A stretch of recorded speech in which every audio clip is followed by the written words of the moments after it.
So first things first, I want to say that a lot of people were very much so tilted and said they got clickbaited by the Yoshi video. And nah, I'm not even sad, bro. I'm not even sad if people feel like they got clickbaited by the Yoshi video, because it really wasn't clickbait. They're expecting me, and this is the thing about the Smash community, all right, guys? So here, this is cutting edge stuff here.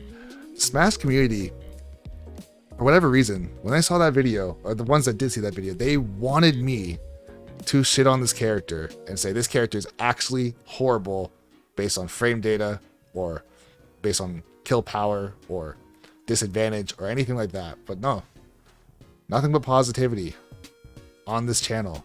All right, nothing but positivity at all times. Even when we did the video on bodying a troll part 2, it was still a take-home message for the YouTubers that are trying to start up a channel for themselves, right? Get into content creation and just kind of give them a trying to give them, I guess, a positive message to deal with people that are toxic.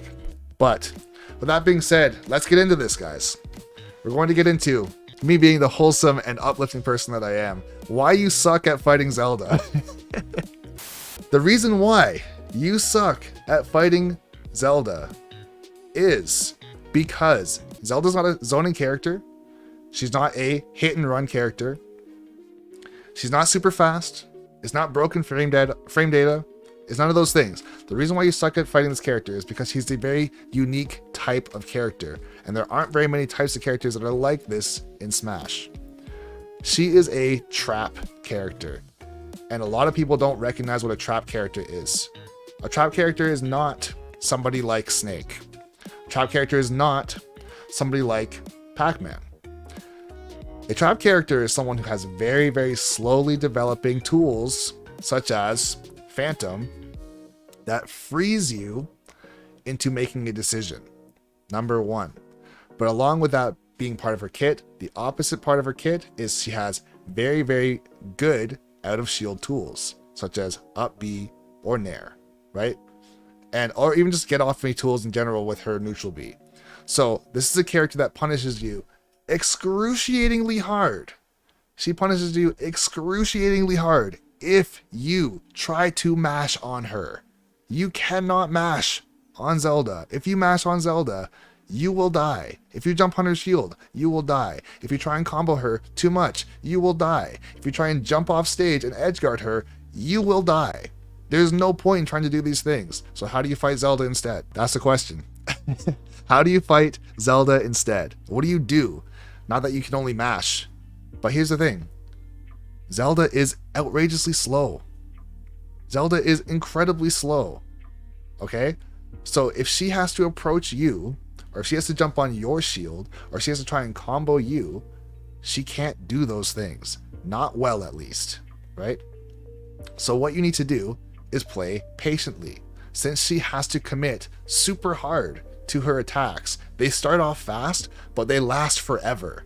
For example, Din's Fire takes 15 million years to finish, the fireball that goes across the stage. Setting up Phantom takes forever to actually come out, right? Up B across the entire stage, as far as landing on her shield, yes, it happens quickly and you die from it very easily, but it's a huge green tornado animation that is very easy to see.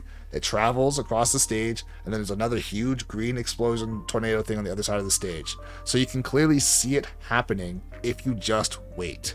That's all it is. Literally just wait, and don't jump in on her and go crazy. If you just wait, once these things come out, you can very easily punish them. It's grabs, it's dash attacks, it's in some cases smash attacks if your character is strong enough or fast enough and has the range to do it, right?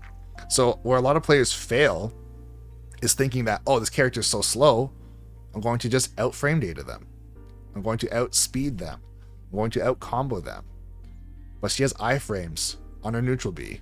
You can't just out combo somebody or do whatever you want on a character that has iframes on a move that breaks combos, reflects, has a lingering hitbox, hits all around her. I think it's frame 4. I'm not entirely sure if it's frame 4. I don't think it's frame 3. If it is frame 3, then it's even more ridiculous. But I'm pretty sure it's frame 4. You can't just push buttons on her. And so what people do, and this is why people suck at fighting this character, is they try and do this stuff at the very beginning because, like, oh, this character is classified as a low tier. This character probably can't deal with my character's pressure. I'm playing a high tier, top tier, whatever. My character's just gonna be better. And so I'm going to just do whatever I want and jump on their shield and try to harass them and do whatever I can to just win the game because my character is better and I think that I'm better.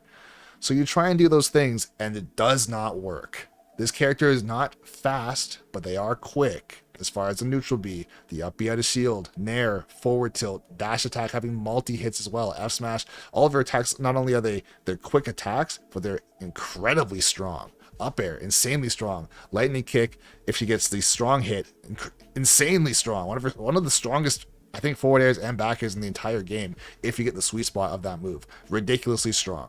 Right? Forward tilt can just kill you as well. It's ridiculously strong. So what happens is people get very frustrated when it doesn't work. And that's what Zelda wants. Zelda wants you to be insanely frustrated so that when you try and just jump in and it doesn't work at the start, you're now behind. And now she can set up her traps and run away and camp you. And now what you're trying to do is feed into the emotion, I guess, that she's giving you as far as if you want to make a comeback, you have to chase me. If you want to make a comeback, you have to do something about this.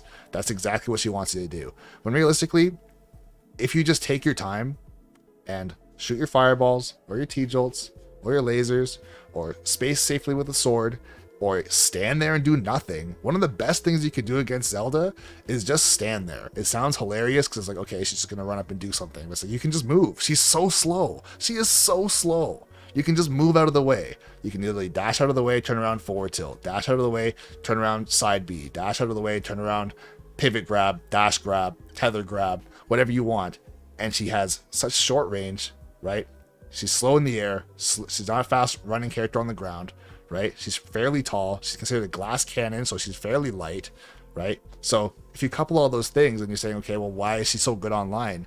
It's not because she's good online, but it's because a lot of people suck at this game online. They just do the stupid things. It's like, why is Little Mac good online? Because everyone wants to just jump on this character and try and fight them in a way that doesn't make sense versus that character's main gimmick, which is super armor. If you try and just dash at a character that has super armor and do whatever you want, they don't have to care.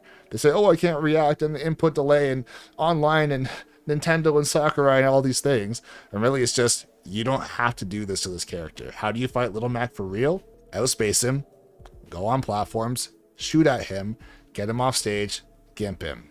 You've seen his recovery. His recovery isn't even a meme. It's real facts. That's real fact.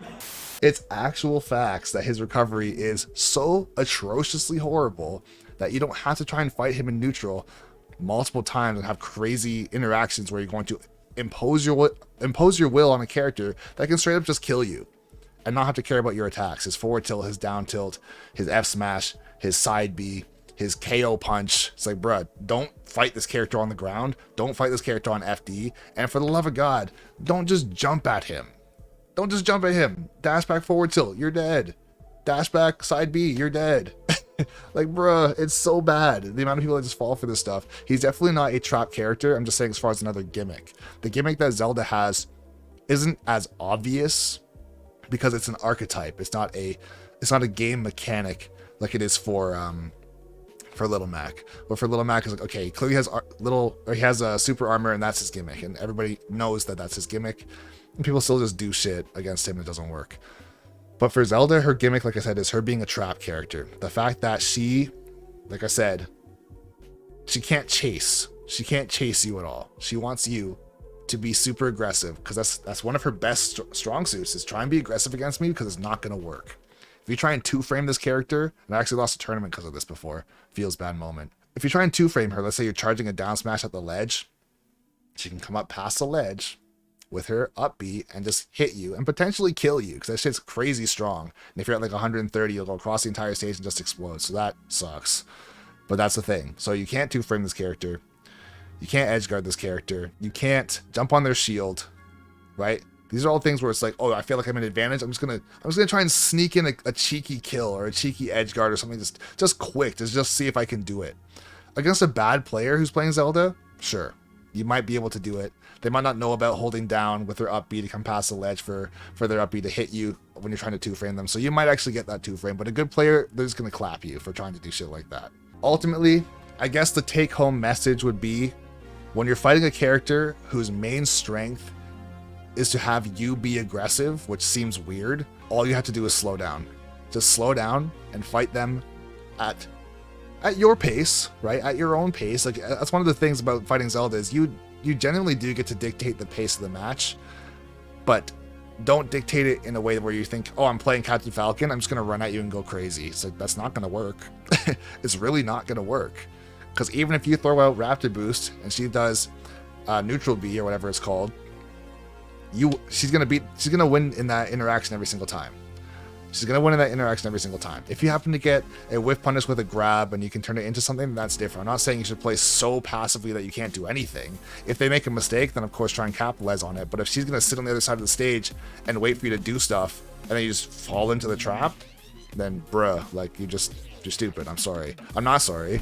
I'm not sorry at all. Actually, the fact that this is almost 2 years old, as far as a game, or over 2 years that this game's been out now, and people are still falling for this stuff, it pains my soul. It really does.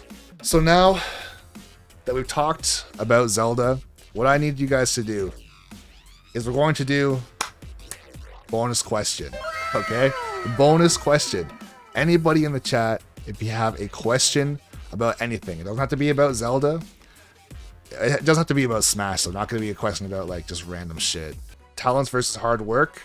I'd say I'm on the side of hard work, but that's also because I'm also on the side of being intellectually smarter than fucking everybody. No, I'm on the side of saying that if there's a will, there's a way. As far as if you have a strategy, as far as what you're trying to execute, hard work will always get you there. There's a certain talent as far as creativity where some people are just not creative, and it doesn't really matter how much you fucking throw, I don't know, roll rocks uphill or whatever the saying is. If you're just not executing in a smart way, then your amount of hard work doesn't matter, right?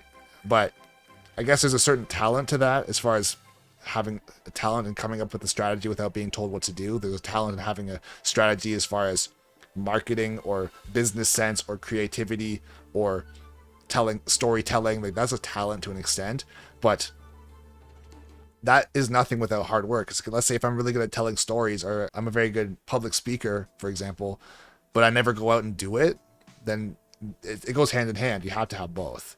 So it's not really, that's one of the things that's like where people get kind of a little bit drunk on that situation, or on that topic, where it's like, it's not talent versus skill, it's talent and skill. It's not even talent or skill, or talent or hard work. It's not talent or hard work. It's not talent versus hard work. It's talent and hard work. That's what you have to have. And you can perfect both of them as well, right? You can learn how to do anything, right? It's like, oh, I'm not talented enough at playing the piano. Well, do you fucking practice? No. Well, then that's why. That's kind of why. Like, some people have a better starting point, and they might have a potential to get to a higher ceiling as far as skill. But to say that you could never ever get there, that's not necessarily the case. Like, there's some things that are genetically proven where it's like, okay, some people will never be the fastest runner in the world.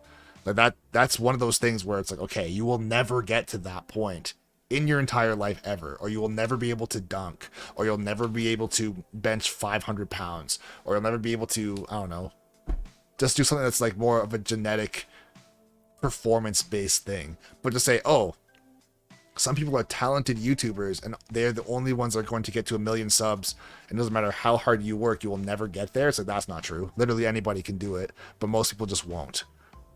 Right? That's just what it is. When it comes to being an entrepreneur, at least, I know that it's more so about Smash, but same thing with Smash. It's like, if you really want to be the best player in the world at Smash, there's some things that you have to be willing to do.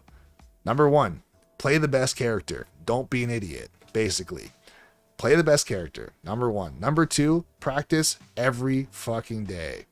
Number three, play with people, or play exclusively with people who are better than you, and never entertain friendlies ever. Always play to be fighting up, to try and fight the person that's better than you. If you're the best in your friend group and you can clap all of them without even trying, and you're trying to get better to be the best player in the world, stop playing with them. Well, but they're my friends. I don't care if they're your friends. I don't. If you want to be the best person in the world, or best player in the world, fight people that are better than you. Join crews, pay for money matches, get coaching from top players, money match MKLeo, money match M2K, and Void, and Tweak, and Nairo once a week. every single week until you can beat them all. And then make it a goal for yourself to travel around the world and do all this stuff. So that turns into hard work, dedication, and skill. All of those. You have to have all of them. You can't just be like, oh, well, MKLeo barely practices. And MKLeo he's just a god because he woke up like this. It's like, no. He worked fucking hard. Right? And there's so many things that happen behind closed doors that people don't understand. Right? As far as how that comes into fruition. Like, even for myself, how do you think I got 30,000 subs on YouTube? Because I was lucky? Because of pure talent? I just put out one video and it blew up, and they're like, oh shit, this happens. Like, bro, you literally see me every single day. Oh, premiering video every single day. Oh, Trixx is on stream every single day. Trixx is coaching every single day. Trixx is giving advice every single day. Like, Trixx is putting out stuff in the Discord, or collabing with other YouTubers, or talking with like Juice and Mage and Swigs, and helping them build up their own stuff as well. I'm being a mentor and a coach and a personality and an entertainer every single day. So how did I go from 0 to 30 or 0 to whatever 34,600 subs or whatever I'm at now? How did I get there? Was it talent, or was it hard work, or was it both? The answer is it was both. Clearly, it's just kind of what it is. Yo, Izaw, what's going on, bro? Same thing with Izaw. I was just gonna say, he happens to come in when I'm talking about coaching.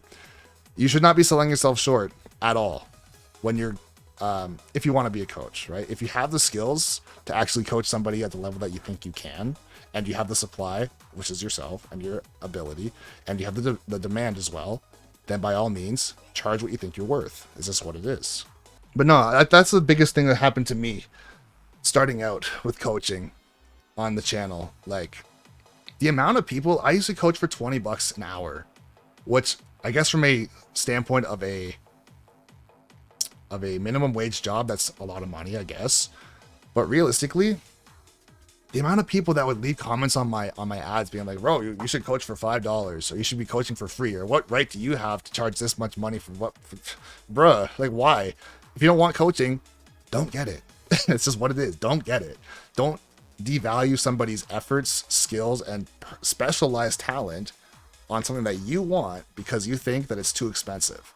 It's the same thing for guitar lessons, or singing lessons, or soccer lessons, or whatever, any specialized thing that the average person can't just decide they want to teach you, right? And we were just talking earlier about kind of a little bit about the talent versus hard work debate. And just to reiterate it for anyone who just joined, it's not really one or the other, it's both. You can take Izaw as an example, or myself as an example, where it's like, you have to do it at all times, and your caliber of work, for the most part, has to either be steady or steadily increasing. That's just how you get anywhere. Like, you don't get to have a channel with, what are you even at now? I don't even know, 290,000 subs, something insane. You don't just get there by luck. It's not luck. Yeah, it's some luck. There's a bit of luck. As far as, I have some videos that have actually popped off, and I'm like, okay, I don't know why that happened, but sure. But for the most part, it's going to be very hard work. I say hard work's at the top of the list. It's hard work, some talent, decent amount of talent, at least know what you're doing, you know? At least know what you're doing. And then, yeah, luck, right place at the right time. That's actually a huge part of it. Talent might just be IQ, yeah. Honestly,